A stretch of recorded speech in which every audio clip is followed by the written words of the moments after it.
Hello friends, my name is Atul. Welcome to my channel. So in this particular video we'll be starting off from article number 3.06. If you're new to the channel, then please subscribe to my channel and please hit the bell icon. Also at the end of the video, if you like the content, then please hit the like button. So let's get started. So 3.06, which is complying medium of presentation. So let's look at an example. So my standby mentions following documents are required in paper form. 1. Demand mentioning the breach and amount claimed. That's it. Now in this particular case, when a demand is presented, demand needs to be presented in paper form because it is mentioned in the standby that demand can only be presented in paper form. Now ISP allows one exception, that if you are only calling for a demand, in that case the beneficiary can present this particular demand in electronic format, which can be through SWIFT or tested telex. So telex was a medium which was used before SWIFT, so now it is hardly in usage, so you can ignore this. So if your standby is only calling for a demand and no other document is required, then you means the beneficiary can either present the document or either present the demand in paper form or through SWIFT. So SWIFT, in case the beneficiary is a SWIFT participant, or beneficiary can get this message relayed through its bank via authenticated SWIFT. Also, if a document is not presented in the medium permitted in the standby, so in this case which is paper form, then the issuer has every right to ignore that presentation and not to accept it. Okay, last condition about mode of presentation is, if your standby allows for paper presentation, you cannot do such a thing that you presented this particular demand through email and you are assuming that the issuer can regenerate it in paper form and this will classify to be satisfying this particular condition. No. If the standby asks for, or the standby requires for a presentation in paper form, it has to be in paper form in principle. You cannot do that you have presented a document in electronic format and you are expecting the issuer to regenerate it in paper form and then accept it. No, you have to make a presentation in the medium in which the standby permits, or the only exception is if the standby only calls for a demand, then you can present it through SWIFT, which is authenticated. Okay, let's move on to 3.07. Okay, 3.07, which is separateness of each presentation. So applicant uses BankX to issue an SBLC to the beneficiary. SBLC is issued to the beneficiary. This particular SBLC is calling for two documents. One is demand, another is copy of invoice. Now beneficiary presented presentation 1, wherein demand and invoice was presented, and the invoice was discrepant, so this entire demand was rejected. If one demand is rejected, that does not mean beneficiary cannot present any other demand. Beneficiary can definitely present another demand plus invoice, and now in this particular presentation, whatever discrepancy was quoted over here has been rectified. Beneficiary presented it, it is now compliant and it will be paid. That's it. Next is presentation 2 or case 2. Beneficiary presented demand and invoice. Now in this particular case, the demand was discrepant, but erroneously the issuing bank was not able to find this discrepancy and it paid this particular demand erroneously. So in this case, the discrepant demand was honored erroneously.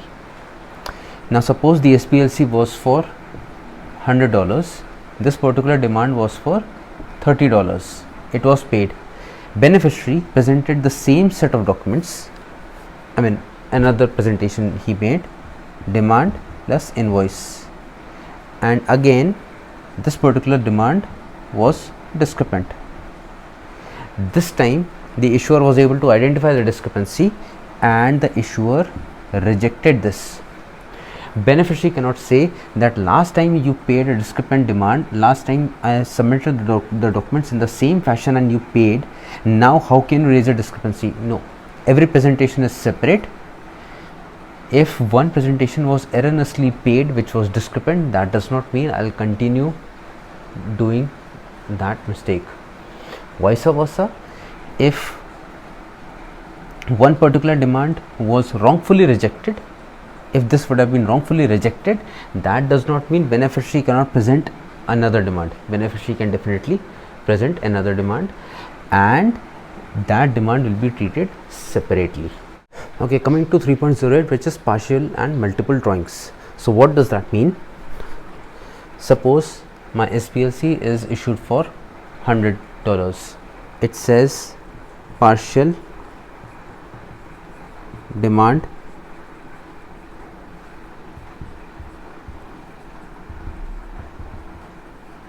prohibited. This means that whatever is the amount of SBLC, whenever you are claiming, you have to claim for the entire amount in one shot. You cannot break this amount. So you cannot lodge a demand for 30 or say 20 or say 99 or 1. No, whenever you are claiming, you have to claim for entire amount for which SBLC was issued. Multiple demand prohibited. This means you are allowed to break this amount into parts. You can claim for 1 or you can claim for 2 or you can claim for 99 or you can claim for 100. But the point is, the moment one demand is successfully paid, then you cannot present another demand, because it says multiple demands are prohibited. You will only be allowed to present one complying demand that can be of any amount, but the moment one complying demand is presented, you cannot claim for any other amount after that. By default, partial demand is allowed. By default, multiple demand is allowed. You can present partial demands, you are allowed to present multiple demands, provided the aggregate amount, that means the total amount of all the drawings, is equal to or less than the SBLC value. So another part of this particular clause is,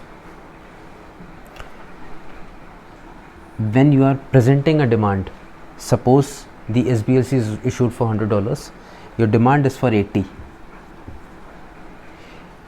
Any supporting document can reflect an amount which is equal to or more than the amount which is demanded.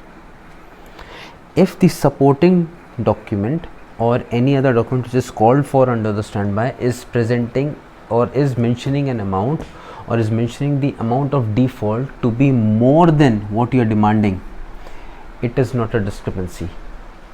But if the supporting document is mentioning an amount which is less than the amount which is being demanded, then it is discrepant. Also, if a demand is presented for an amount which is more than the amount for which the SBLC is issued, it is again discrepant, even if it is more than a very minimal amount, still it is discrepant. Also, if your SBLC mentions the words like approximately or circa along with the amount, that means plus minus 10% is allowed. Okay, next is 3.09, which is extend or pay. Now sometimes what happens is the beneficiary is not satisfied with the work which is done by the applicant. So beneficiary can take further steps in two manner. Either beneficiary can straight away demand for payment, Or what beneficiary can do is, beneficiary can tell the applicant that I am giving you some extra time period to perform as per the contract, but you extend the undertaking for that equivalent time period. If you are not extending the undertaking, then you pay me the amount. So the beneficiary is giving an option to the applicant that either you pay or you extend. Now this particular option is given through the issuer in the form of extend or pay demand. So in this case, beneficiary has demanded and beneficiary has given two options. First is either you pay $100 or you extend the undertaking for 6 more months. Now when such kind of a demand is presented, the first thing which the issuer has to do is check whether the demand is complying with the SBLC terms and conditions or not, because unless and until it is complying, issuer can take no action on it. So first, issuer will have a time period which is not unreasonable to check whether this particular demand is complying as per the SBLC terms and conditions or not. Once it is complying, the issuer will go to applicant informing that I have received this demand, wherein two options are given, either you pay or you extend. You tell me what you are okay to do. Applicant can do two things out of this. If applicant decides to pay, then issuer will pay this undertaking. Automatically the extension request stands withdrawn and the undertaking is no more existent because the entire amount is paid. Or what applicant can do, applicant can say, okay, I am ready to extend this particular undertaking for 6 more months. In this case, the payment request is automatically deemed to be withdrawn. Beneficiary need not to give explicit instructions or explicit agreement that this particular pay demand is withdrawn. These two are options given under the same demand. So any one of them, when it is complied, the other one is automatically retracted. The other one automatically stands withdrawn. Next is 3.10, which is notice of presentation. So an issuer is not supposed to go to the applicant informing that a demand is received. So only in case of extend or pay, the issuer goes to the applicant. Why issuer goes to the applicant is because of this. If the issuer is supposed to extend the undertaking, that means the issuer is taking 6 months worth of extra coverage or extra risk on applicant. So issuer will be blocking applicant's limits for 6 more months. For that, the issuer needs applicant's consent. Otherwise, whenever a demand is presented, the issuer is not supposed to inform the applicant that a demand is received. So friends, here we complete today's training session. I hope you liked it. If you liked it, then please press the like button. Have a great day. Thank you.